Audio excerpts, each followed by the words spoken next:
Everyone. This podcast with Dan, an aviation expert. He's been his whole life working in northern aviation, helicopters. I learned a lot.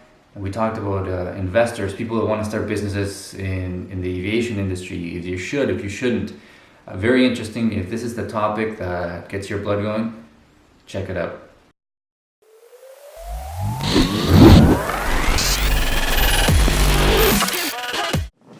Thank you for coming, Dan. Pleasure to be. Well, you're an interesting guy. I took a couple days going through your LinkedIn page, and maybe we can give a little context to whoever's watching how you got started in aviation. Wow, it's a long story in and of itself. I got into the aviation industry through helicopters in 1976 with Dominion Pegasus helicopters, which had a base in Sudbury, Ontario, and they were doing a lot of work at that time with Inco, because Inco was looking at building 7 more power dams on the Spanish River. So they were using the helicopters to go up and down the Spanish River doing geology surveys, archaeology surveys, surveying, all kinds of different things. So my father worked at the Inco engineering department, so they were landing and taking off over there. He got to know the guys very well at the base, and I was like 22 or 23 years old, and I'd been working as a railroader, as a brakeman for a while, and underground for a while, and wasn't quite sure what I wanted to do. So my dad said, "You want to go for a helicopter ride?" So I said, "Sure." So one weekend we go over to the base, walked up. I can still have a very vivid recollection of walking up to this Jet Ranger and looking at it. It was the first helicopter I'd ever seen live and in person. I just got into my blood, got hooked, and started hanging out. And they finally got tired of me being around and gave me a job sweeping a hangar. And eventually got an apprenticeship.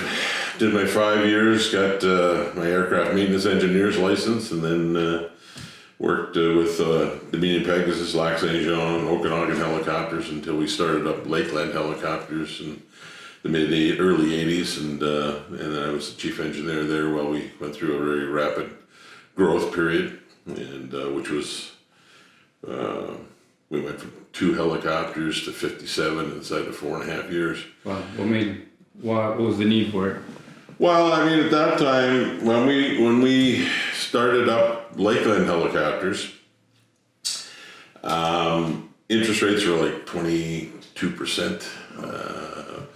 It was a very tough time. So any of the pre-existing companies that were dealing with these rapid rise in interest rates were having a hard time making ends meet, so they were going bankrupt, which was bad, but it also provided an opportunity for companies that weren't encumbered, that were in growth mode, to acquire equipment very, very inexpensively. We were getting Jet Rangers, we were buying them for $125,000 that previously would have been $250,000. Yeah. So even though the interest rates were high, because we weren't carrying any debt, we were rapidly expanding, and there was a number of companies that were in the process who had the work but could no longer perform the work because their finances were out of whack. They were going out of business. We were on the rise, and so we picked up the business. So eventually, out of Sudbury, I moved out to Calgary to look after the Western operations out there, and because Sudbury was the head office at the time. And so I looked after all of Western Canada and the Arctic out of Calgary, and then eventually, I think it was in 87, 88, at that time we'd accumulated a couple other companies. There was Ranger, North Star, Maple Leaf, the downtown Toronto heliport. Ranger helicopters had all been put together into this one group that was called Helico. And it was all sold to Craig Dahman, who from Newfoundland, who was at that time acquiring companies and creating what would eventually become largest helicopter kind of operator in the world, which was Canadian Helicopters. I see. And when did you, well, before I forget, so you see a big opportunity when there's chaos in the marketplace, right? Absolutely. I mean, in any adversity, in any situation where there's a problem or a downturn, there's also opportunity. There's always opportunity. It's a question of whether you can identify it and position yourself to take advantage of it, and use it to your economic and business advantage. And do you prepare for that kind of stuff? Do you think companies should be? Well, I mean, that's the best time to grow, right? If you're prepared, your cash, you have a lot of cash because interest rates will always go up in those times. Well, I think, yeah, you can prepare to a certain extent, but you have to be able to be flexible in your response to stimulus. An opportunity comes along, it may be one that you've been pursuing, it may be one that you have had an idea that it's going to be there, but it may be something right out of left field. So if you've structured your organization in such a way that you can rapidly take advantage of an opportunity, whether it's planned or otherwise, you're going to have a greater chance of capitalizing on these unexpected opportunities when they come along. That's great. Yeah, I completely agree. So when did you start your own business? Well, after I left the Helico Group in '89, I started up an outfit called Phoenix Aeromotive, and I came back from Calgary to Sudbury. I started up which is a fixed base operation. We were going to do maintenance, overhaul, buy and sell aircraft. Buy damaged aircraft and refurbish them and sell them and that kind of thing. So we did that for a couple of 3 years, and then I came to the realization that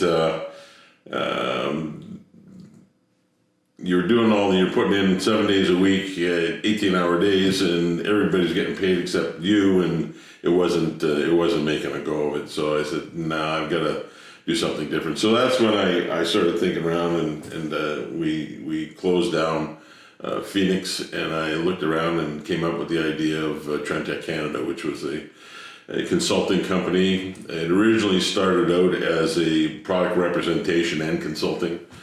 So we used to, I had the Canadian distribution rights for Scancopter, which was a Norwegian company that was owned by Helicopter Services, that marketed their different pieces of equipment that they developed for the helicopter industry. They had their own line of water buckets and different modifications for the Bell 214 aircraft that they had operated. So I was doing their representing their products over here. I also there was an outfit called Infometrics, which had developed a very small gimbal stabilized infrared camera that were looking for Canadian representation, and I took that on, and they were subsequently sold to FLIR, so he eventually was the representative for FLIR Systems Airborne here in Canada for a while. And so I did those things, and then I started looking around. I said, well, this consulting stuff seems to be, more the way to go. So I started focusing more on consulting thing. I started doing contract management and project management for different helicopter companies, and that started taking off. So I did stuff when CTV was starting up with their very first news helicopter. Mm-hmm. There was an operator, Helicopter Transport Services, who had the contract. So I got involved with regards to speccing the aircraft, modifying the aircraft, and coordinating between the helicopter provider, the end user, which was CTV, and the company that was doing all of the modifications, which was Kitchener Aero, which was building all of the equipment that would go into the aircraft so that they could do airborne news gathering stuff. So that started, I spent a lot more time on those kinds of projects. I guess it'd be about 97, 98. I started looking at the field of aircraft appraisals. There was not much out there.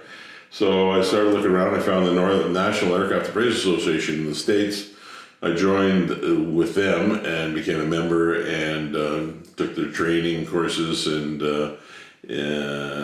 in 2005, I got certified as a senior certified aircraft appraiser. So I've been doing that ever since.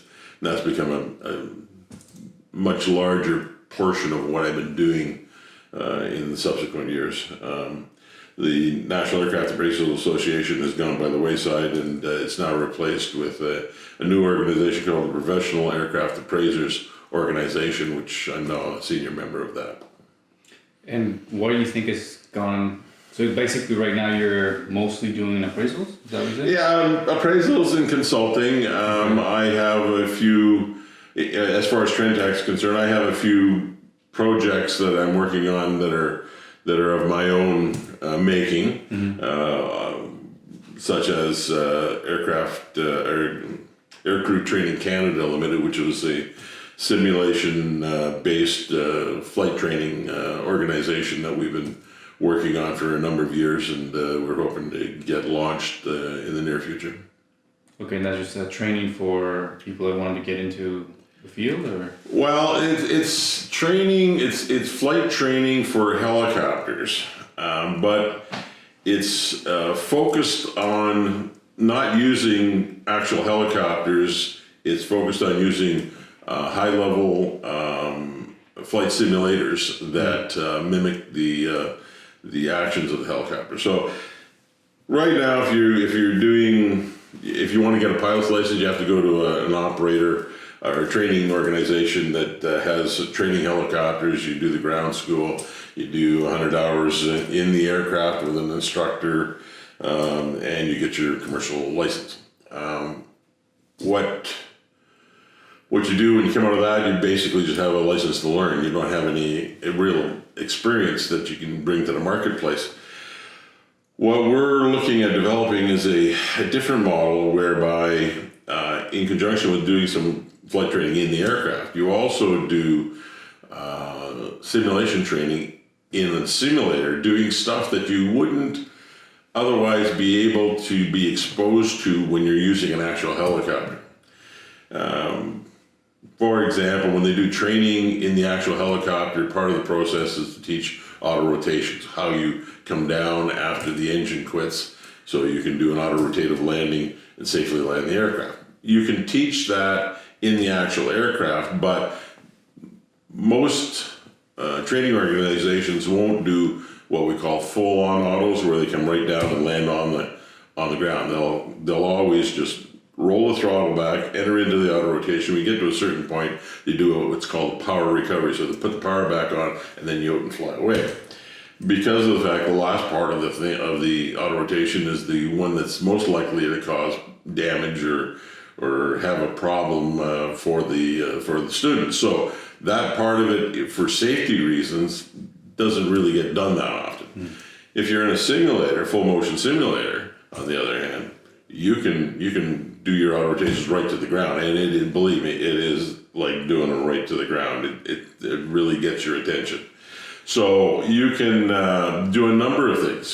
For example, in the real world, the engine always doesn't quit when in the most opportune, when you're at the right altitude, the right airspeed, so that you can do optimum auto rotation. Usually what happens is it'll quit at the worst possible moment. And in a simulator, that's what you can recreate. You can actually do those emergency procedures in situations that the guy would never be exposed to unless it actually happened when he was on the job. So the level of experience that you're gaining by using full motion simulation to be able to teach the individuals those things is invaluable. And what we're looking at is a blended program. So where now you would be doing 100 hours in a helicopter and coming away with this level of experience, we're saying, okay, well, Transport Canada, how about we'll up the hours to 120 hours, but we'll make 40 hours of it in simulators. But the 40 hours in the simulators will be such that it's all emergency procedures and or real life experience stuff. So, for example, aside from doing, where you have a tail rotor failure or an engine failure or something to that order, we can also do simulations where you're actually out fighting fires. So now you have a guy who's got 120 hours, who's got 5 hours in the simulator fighting fires, doing water bucketing, interacting with the forward air traffic controllers, the bird dogs, having to keep in mind that he's got crews on the ground that he can't get near. He's got other helicopter traffic that's servicing fires. You got water bombers that are coming in. It's a very chaotic environment, and we can create all of that and give that individual the experience of actually being on a fire that he otherwise would never have. So that would make him a much better candidate for some company that wants to hire a low-time guy, give you a much better idea of how the guy reacts in pressure situations, how he deals with things. So the advantages to doing a blended course or doing simulation training in general is the fact that you can, instead of trying to simulate something in the helicopter that you can't really do because you don't want to bend the helicopter or hurt anybody, we can go out and crash the simulator and 1,000 times and nobody gets hurt. Exactly. But the level of experience that the individual is getting is immeasurable. So normally what they would do in the 100-hour one, let's use the firefighters, the helicopter with firefighters. They would just tag along and try to get in. Well, no. What happens is this: if you're just training, they'll talk to you about what happens on a fire, but you'll never actually have any exposure to it. Okay. So what happens is you got a 100-hour license. That's your commercial ticket. So you're now legal to fly helicopters commercially. If you can get a job with an operator, which is difficult because they want experience. But let's say you get a job with an operator. What they're going to have you doing is, ferrying the aircraft from point A to point B. They're going to have you doing local jobs where you're just taking somebody photographic mission or something like that. Until you get up to a certain level of experience, a number of hours, and those hours would then allow them, their insurance companies, to say, okay, well, we can put them out there. What we're saying is okay, say the magic number is 300 hours before you can actually get on the insurance or be what's considered a full-fledged commercial pilot that can actually out and do stuff. What we're saying is that we can turn out a pilot at 120 hours that's got more exposure to the actual work environment and have experience than a 300-hour pilot who's just been flying people around in circuits doing barnstorming runs. Because right now the standard is it's a magic number. Okay, if you've got 300 hours of flight time, you meet the requirements. It may be doing nothing but flying in circles around the CNE. You got 300 hours, you're good to go. Now you go out and you have to learn on your own on the fire or on whatever mission, moving drills or doing airborne surveys or whatever. All that you do now is you meet the minimum requirements for the insurance and for the company's operational requirements, but you still have to learn all of that, get exposure to that experience on the job. What we're saying is we think that utilizing flight simulation is a much better way to get individuals a level of experience and competency that would enable them to go out, and even though they may only have 120 hours, they will do a better job than that 300-hour pilot will on the first time that they go out onto a fire or onto a drill move or whatever. So essentially you're shortening the learning curve for the pilots, and you're saving a buttload of money to the guys hiring them because they're going to we're making the guy more valuable to the end user, which is the company that's going to hire the guy. So he's going to be much more valuable. He's going to be a much more attractive guy to hire because you're not starting from square one. This guy actually when you say, well, forward bird, oh yeah, well, we did this and this is how we handle it. Well, okay, so the guy's got an understanding, he's got some exposure, so he's not starting from zero. He's starting from a peg above. So that makes it more valuable to the industry. It also makes it, from a customer's perspective, I mean, you're going to end up with pilots that are much more competent than they would be if they were out there learning on your dime while you're paying them to move your drill. Mm-hmm. No, it's a need, right? And you just got to fill it. Well, and let's face it, I mean, everybody's seen all those statistics with regards to the shortage of pilots that's coming. It's, helicopters and fixed wing and the rest of it. It's a very real reality. It's been coming for a long time. It's a cyclical thing. We've had this happen before in the past in the industry. I mean, back in the early 70s, there was a major increase in helicopter activity in Canada, particularly with the James Bay Hydroelectric project being built. So the number of helicopters was increasing rapidly. The demand for pilots and engineers was growing exponentially. And so there was a real shortage. So the answer then was the provincial government back then decided to institute a training program, which was located at Canada College. Their aviation program was founded because of a shortage in helicopter AMEs and helicopter pilots. So the province started the program. In the first couple of years, the guys who went into the program got dual ratings. They did the mechanics training and they did the pilots training, and when they came out they could go either way or both, because there was quite a few guys that became pilot engineers so they could actually fix it and fly it as opposed to one or the other. That went on for well, it still continues to this day, but it was split after the second year into a maintenance program and a flight training program, and a great many of the pilots, senior pilots, and company owners and instructors received their training here in North Bay at the Canada program. So that was one of the first incantations of a pilot shortage. Vietnam ended in 73, so a lot of the ex-U.S.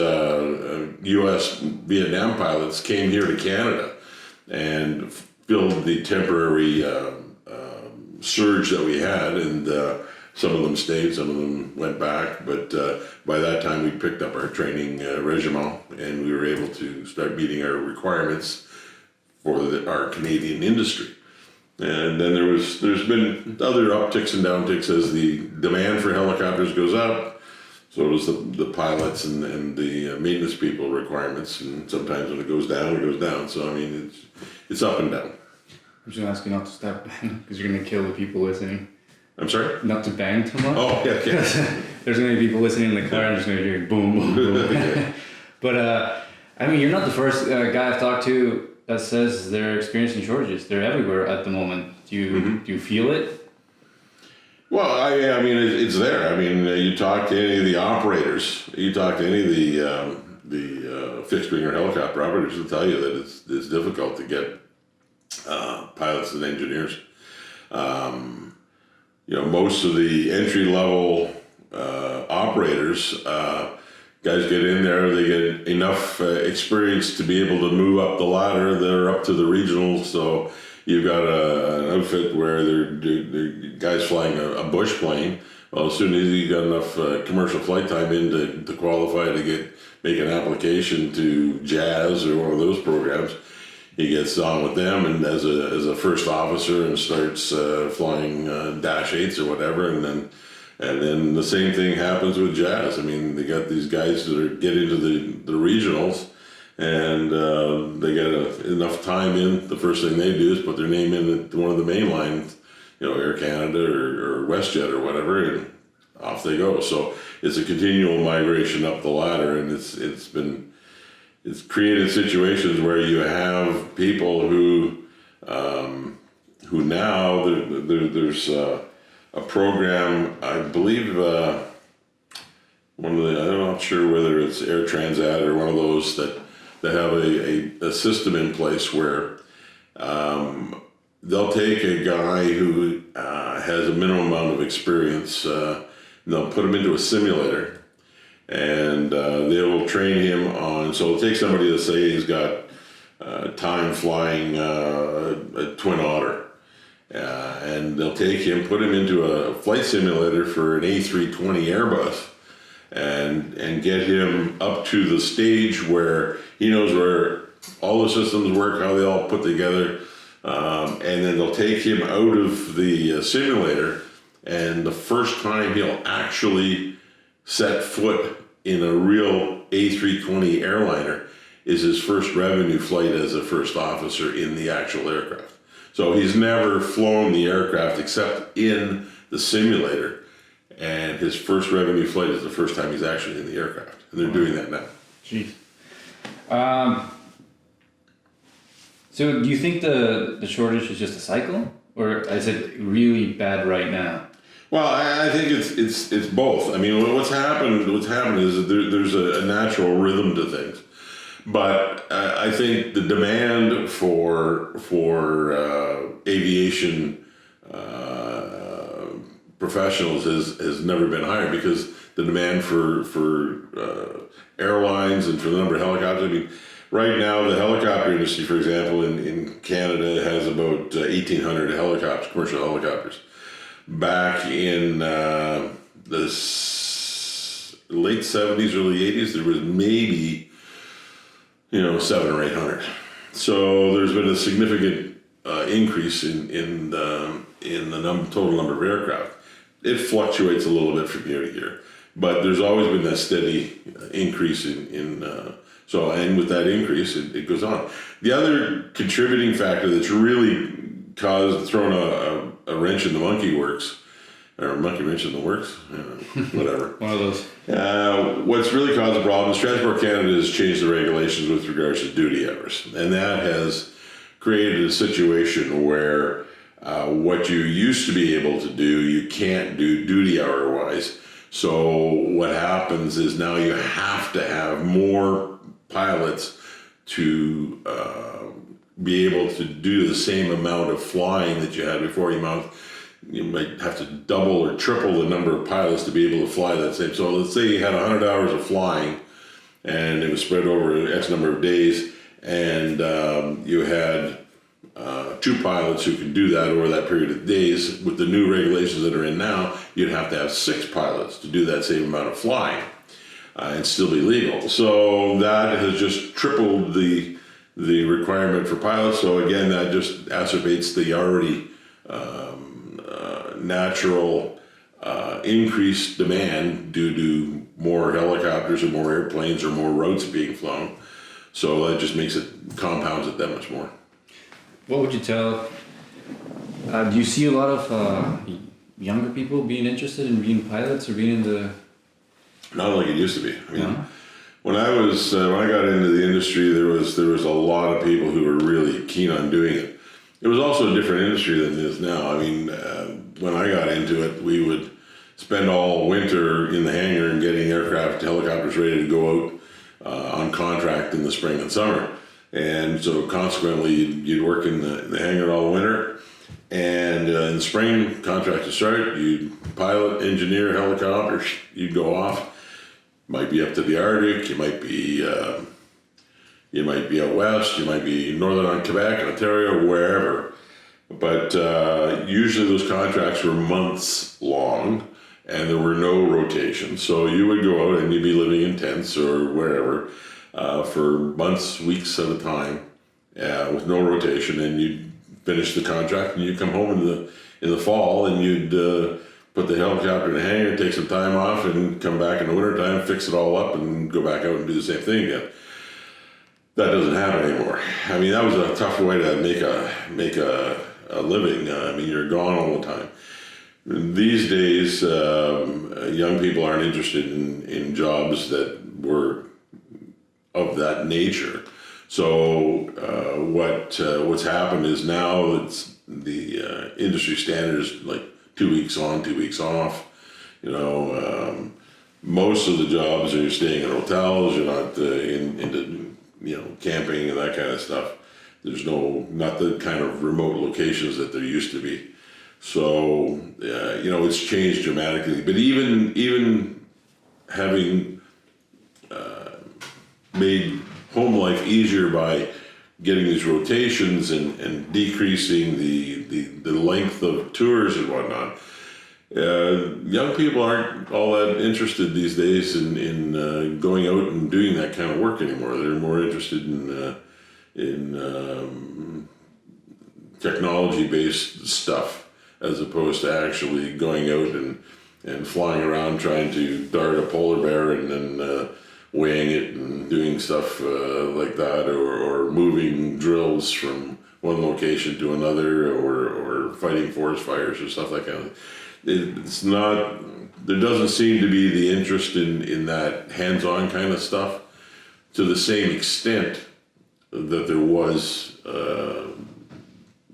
decades ago. So, since that interest has been dying down, don't you think we should make it a little easier for those individuals that are interested to get into the industry? Well, absolutely, and that's one of the reasons why at ATCL we were looking at doing the simulation training, because it would take those motivated individuals, get them to a higher level of employability standard, and get them out there quicker and at a higher level than they would otherwise. So it might very well, because I mean, you spend, if you go to do training and you're paying out of your pocket for a basic helicopter commercial pilot's license, it's going to cost you upwards of $60,000. So you gotta pay for that. Now once you've got that, you got 100 hours, you go out and try to find a job, and the guy says, well, we need 300 hours experience or this or that, but I'll give you a job pushing a broom in the hangar, and if we have a flight, you can pick up an hour here or there, and I'll pay you minimum wage. So I spent $60,000 to get a job pushing that broom in the hangar, and maybe getting an hour here or there to get to the point where I can actually start earning a wage. It's a tough sell. So if we can smooth that over by saying, hey, here's an opportunity that you can enter the workforce at a higher earning level that's commensurate with the number of the amount of money that you've spent and the effort that you put in getting your license, it's going to, I think, attract more people to it that would otherwise be turned off because they just can't either justify the expense with the short-term lack of return. So I think, a program like Aircrew Training Canada Limited, using those full motion flight simulators, will be such that it would attract more people to the industry than we currently do now. What would you suggest for, if you're talking to yourself, you said you got it around in the early 20s, when you were early 20s, right? 22. Let's say if there was even somebody even younger that's interested in learning more or getting just a passion for flying helicopters and all that, what would you give that small, younger person advice to how to get into the industry? Well, I mean, what I would suggest to them is to start. Don't wait till you start your training. If you have an interest, start going around where people are operating helicopters. Start to get to know people. Try to find someone to do some mentoring with you, and try to learn as much as you can about the industry as you can, because the more that you know about it, the more attractive you're going to potentially be as an employee at some point in time. Like I said, when I started out, I didn't have any experience at all. I mean, I couldn't have told you one end of a helicopter to the other, and I just, I hung around. I spent a lot of time in the hangar. I was mechanically inclined. The base engineer, kept an eye on what I was doing, and used to, when he was doing inspections or whatever, I was allowed to hang in, and so I started to learn about the aircraft before I even actually got the job. So it was, I demonstrated my enthusiasm, my interest in learning, and through that exposure, they learned that, this guy might make a decent employee. So when the opportunity presented, they made an offer. But if I hadn't made the the effort to take my own time and spend hanging around and doing whatever, pushing a broom or if there was a sling job going out and doing the hookups with the helicopter just to get exposure to the thing, I never would have gotten the opportunity to get my apprenticeship and get my license and move forward. So if there's young people out there right now that are contemplating the industry, I think what they need to do is try to spend as much time as they can getting exposed to the operations, and there are a number of operators around, and there's some private individuals that you can talk to that I'm certain would be happy to provide some input.